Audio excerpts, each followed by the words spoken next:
Hey folks, it's a Monday morning and I'm at a particular location that myself and Britt run the 6-month journeys that we run with men and women called The Leap and the Longing. And so we're out here and we're sorting out our camp. It's beautiful. Such a special spot, such a special spot. Once again, building relationship with the place over the course of many years builds an incredible sense of rapport and familiarity and deepens love of a place. So I'm walking around the lagoon and I'm filming. I love filming. And everything that I film is with this little phone, this Samsung S20. It does everything that I need. The only thing I need beyond here is a little thing to hold it up because my arm hurts when I walk. You're probably going to get sick of me bitching about that. I should just go and get it. But I like the stability that your hand gives you. In any case, the purpose of this piece, the thing that I want to share about is the archetypal wild man. And the reason I want to talk about that is that I feel like the archetypal wild man is an incredible stage on the development of healthy masculinity. On the path to the king, if you like. I've talked about the archetypal king and I've talked about the warrior. But the one that is actually the archetype that's most familiar to me is the wild man. I've spent my whole adult life guiding people into the wild. And so the archetypal wild man is strong in me. It's something that I identify with. Let's talk a little bit about archetypes. So Carl Jung, for those who don't know what I'm talking about, to avoid the risk of it sounding like woo-woo, it's definitely not woo-woo. I don't mind a bit of woo-woo, but it's not really my jam. I'm far more practical in the way that I look at life. Well, I'm sure that people who are interested in woo-woo think that it's practical as well, but I'm a very earthy person, I suppose I would say. And the lens of the self-inquiry through the lens of archetypes is really powerful, because for me it's really tangible. It's really easily relatable to the way that I see the world.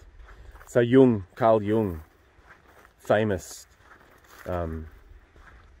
psychologist, came up with the theory of the collective unconscious and brought archetypes to the world. And archetypes effectively are, the different types of humans. If you think about the cliches of the different kinds of humans, the archetypal court jester, the archetypal king, the warrior, the victim. The list can go on and on and on, as many as you can imagine.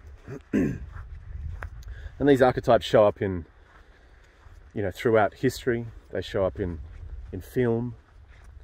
They show up in stories, and they show up in our day-to-day lives. And Jung effectively suggested that the lens with which we look at the world,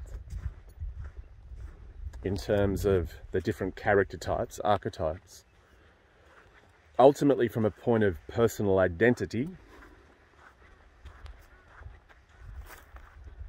there's a map of archetypes that we have in the world, and that same map is built into our psyche. That the two things are fundamentally inseparable.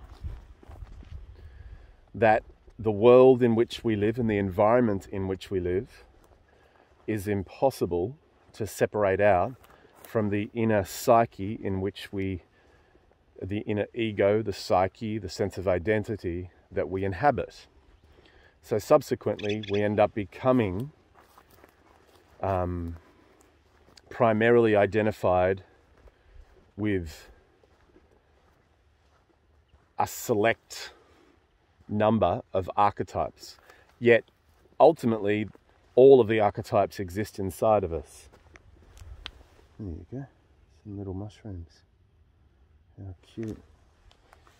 All of the archetypes exist inside us. And the thing that is really interesting is that we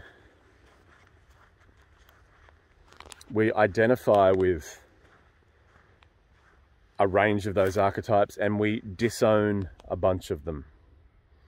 But essentially, Jung's throwaway wisdom is that we're all of them. And in fact, archetypes, much like an ecology, represent the diversity of an ecological system. And the diversity and the health of the ecological system is dependent upon the diversity inherent and built into the ecological system. In which case, if I disown a particular part of my own inner ecology or one particular archetype, and I don't recognize that there's any inherent aspect of me that represents the archetypal court jester or the archetypal warrior or whatever, the lover, then I'm doing it at my own expense internally, because ultimately I'm all of it. So in which case, for me personally, the archetypal warrior has been an enormous, the archetypal wild man has been an enormous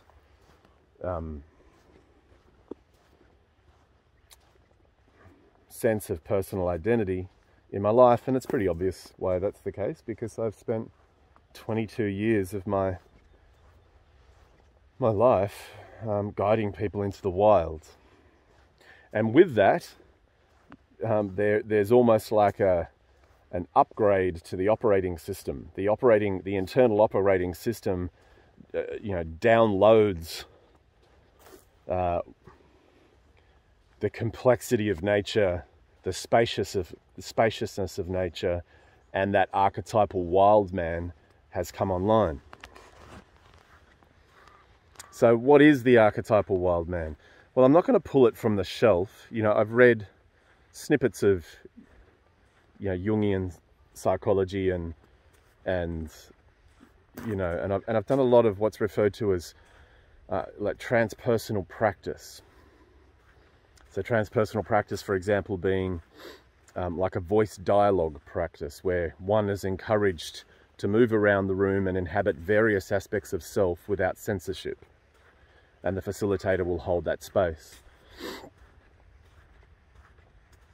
So when I talk about archetypal wild man, I'm not pulling it off the shelf. I'm really referring to it mostly from my own embodied experience, in which case there's no suggestion in this piece that one size fits all. I'm talking about it for me. And if in that sharing there's relevance for you, then I'm absolutely stoked with that. And if there's not, then that's totally cool as well. But I reckon there's going to be. Because the way that these things work is that there's a universality that cuts across archetypes. I might hit on 50% of the points that fit with you. So I'm going to talk about wild man and what it is for me, but I'm actually fascinated in what it is for you. The purpose of this YouTube channel is to slow down and give a long form space to unpacking these really complex ideas and these complex ways of being, personal practices, nature connection practices, in a way that kind of transcends the rush and the fast, quick cut mentality of social media space and the YouTube space. The thing that I most love about the things that have impacted me most in the YouTube world.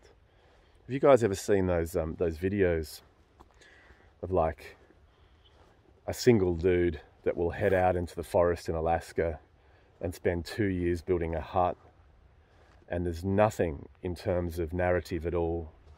There's just stillness and like footage of him building this hut slowly. And like, I can watch that shit all day. That just, it really lends an incredible amount of slowness and peace to my nervous system. That's the sort of content that I want to see. And so therefore, that's the sort of stuff that I want to share. I want to share a long form discourse in that captures the complexity of these things, that's completely honest. It's first take. There's no bullshit. I know I don't want bullshit from, I don't want to digest bullshit. I want to meet honest humans that are sharing their heart, that are having a crack, that are doing the best that they can to bring their sense of purpose and creative energy alive in the world. And that's the purpose of these pieces. So, as I'm walking, I'm noticing all this Spanish heath. Someone's been walking around here, probably one of our crew, and picking it and pulling it out, which is fantastic. So archetypal wild man. What's archetypal wild man for me? Archetypal wild man is deeply related to death, because I'm essentially related to life, and I'm alive with the day-to-day movement of animal tracks and what's going on in the landscape. If I was to, so that sense of relationship with life, because I'm enmeshed in the beauty of the complexity of what life does when you don't fuck with it. You know, and being so absorbed and so immersed in that offers me a profound sense of sensual presence. One way to look at this is a deeply relaxed alertness. That archetypal wild man can walk through this landscape at night, full night walking, no torch, and be completely relaxed, noticing fear moving through the body, but not dominated by fear in any way, shape or form. A relaxed alertness in response to fear, but fearless in my movement forward. And that brings me into a profound relationship with death, where death itself isn't the problem. The farewell to all that I love is the thing. And so at the moment of death, archetypal wild man lays down and grieves and bawls, but there's a beauty in the sorrow. Much like the bird life I've been seeing as I'm walking around this gorgeous little location, you know, the dead animals. You know what it's like when you see wild animals, they just surrender. Archetypal wild man is so related, I'm so related to life, that I understand the impermanence of life profoundly. That there's no distinction there's no separation between me and this coastal vegetation or this little hooded plover that I'm seeing.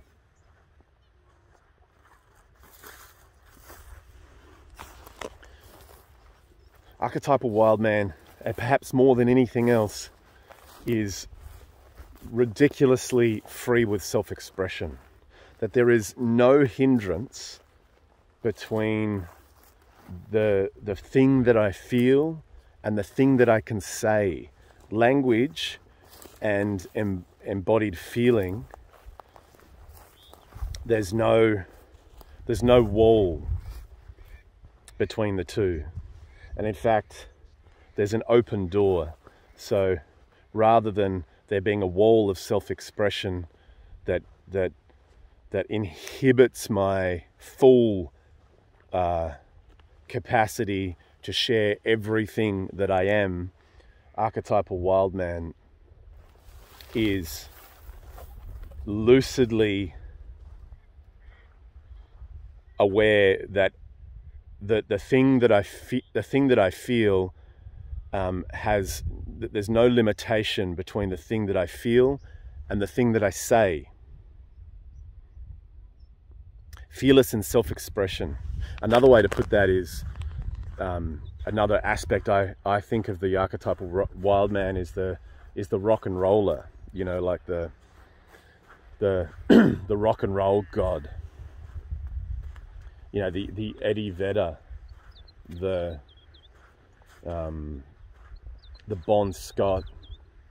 You know, it's just like, it's wildly self-expressed, and the chemistry of that wild self-expression itself is magnetic and ignites and turns on that same archetype in those around them. Archetypal wild man is incredibly magnetic in that way.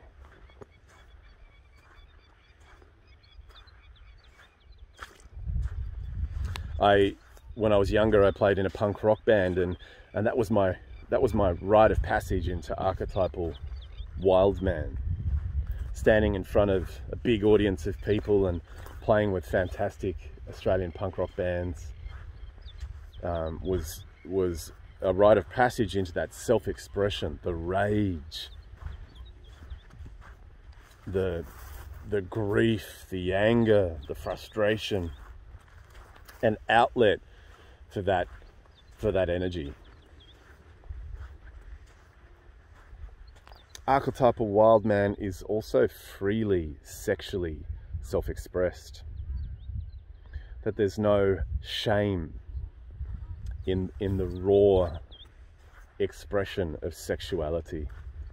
That sexuality is purely a natural aspect of life, and that the self-expression that I embody, that I feel, that the thing that I feel in the moment of sensual and sexual connection is shared lucidly. Archetypal wild man is sexy, man. Archetypal wild man is free. And I guess this comes to the crux. And as I'm just looking at the ground here, archetypal wild man is tracker. And tracker requires an enormous presence of being. So to the crux.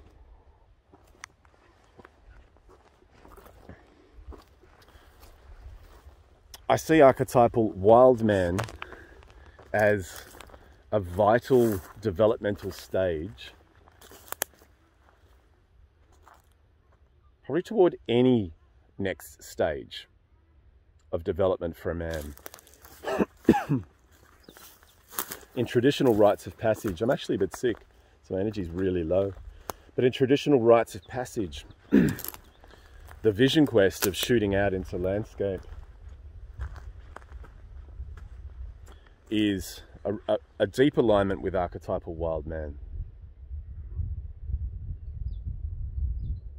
And in fact, within a traditional indigenous culture, which we've all originated from, we've all evolved alongside wild natural landscape, then wild man is just embedded into the fabric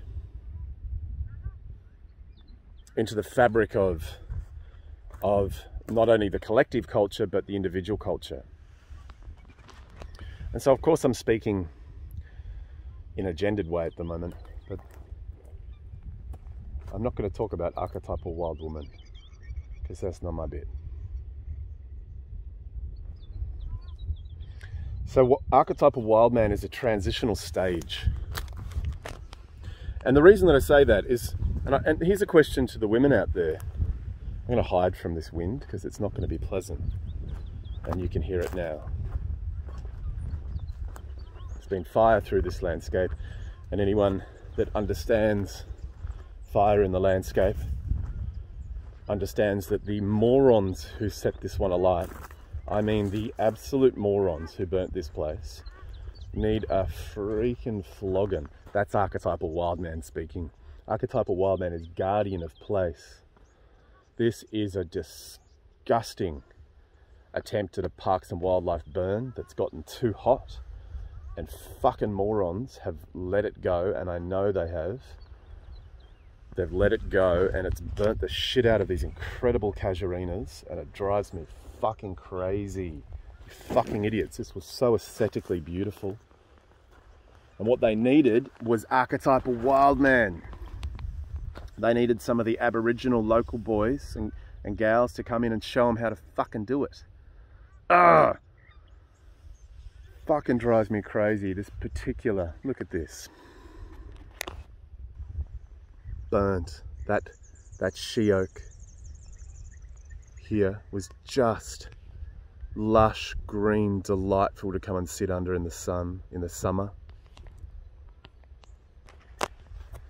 And now it's fucked. So this is me expressing archetypal wildman.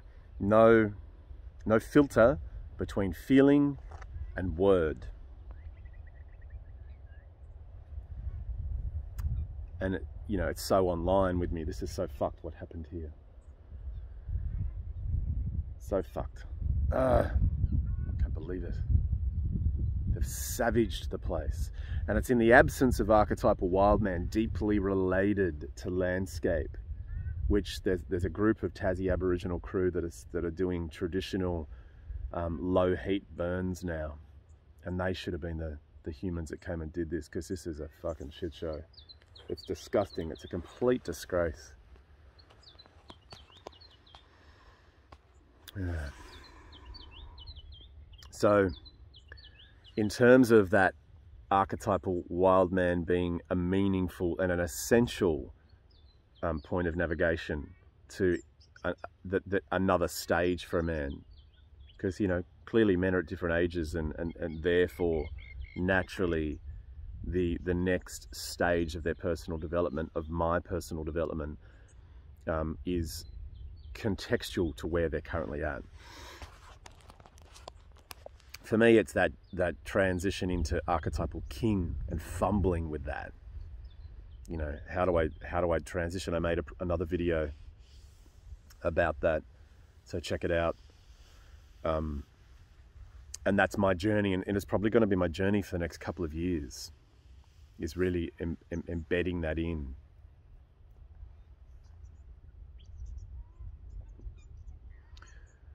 So this is really a question to women, I think, more importantly, because I feel like in the absence of archetypal wildman, a man's self-expression is radically hindered. His emotional fluidity, his emotional intelligence is radically hindered, because he's not deeply present and aligned with the landscape internally, because he's not tracking it. Or if he's tracking it, he's not tracking it well. He's left vague to the inner workings of his landscape.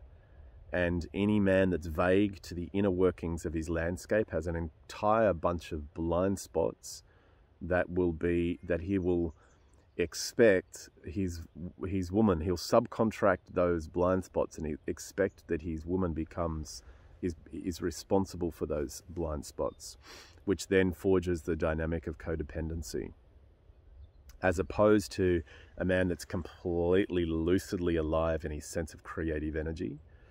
His purpose, my purpose, is to be a bridge between nature and culture. How do I achieve that? It's a moment-to-moment reality where I stay very spacious, the masculine, holding the chaos inside, the feminine. So I stay spacious in the face of life and complexity. You know, so unless a man is ruthlessly clear, like crystal clear about this, then he's left on the hunt for that and subcontracting that to a woman. Or a man, in terms of a gay relationship. Still the dance of the masculine and the feminine, something to be talked about at another time.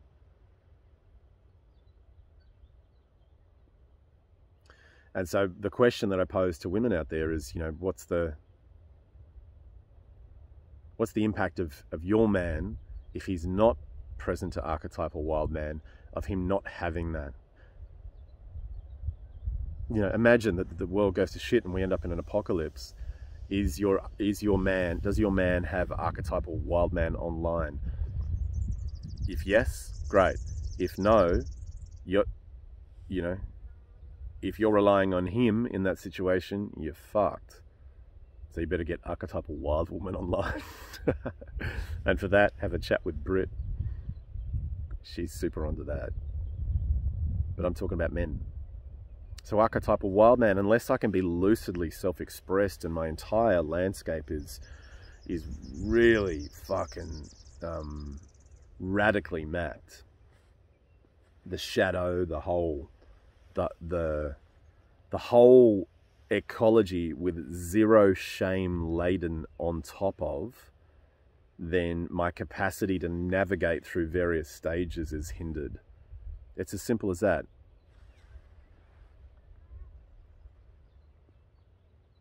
And I'm not in my full power.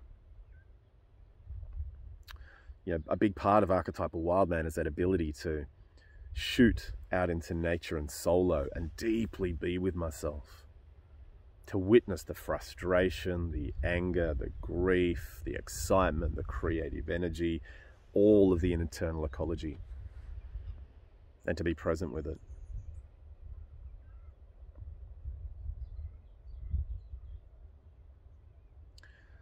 So this is archetypal wild man in my body, and I have no doubt universally applicable. But what else is archetypal wild man? What else is wild man from your experience?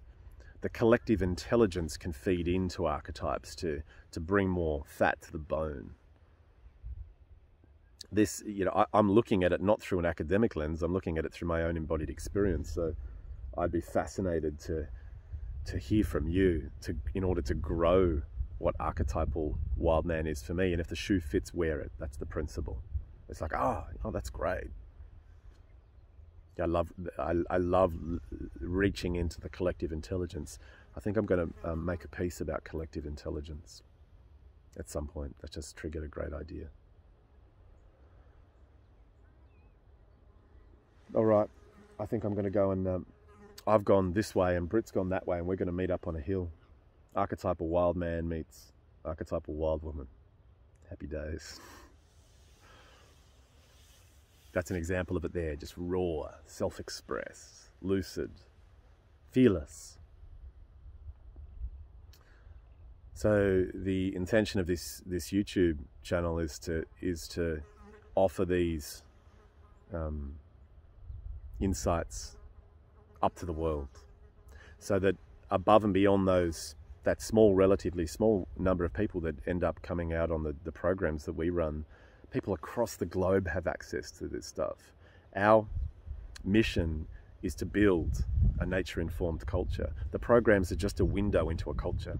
That's all that it is. And this YouTube channel, the mission of the YouTube channel is to radically amplify that message. To radically amplify that message in order that people that are sitting in Iceland have access. If they don't understand these nature connection methodologies, and if they don't understand how to take themselves out in the wild and undertake these journeys, these sacred pilgrimages, if you like, then they can get that and they can access that within, from this YouTube channel, free. It's a gift to the world.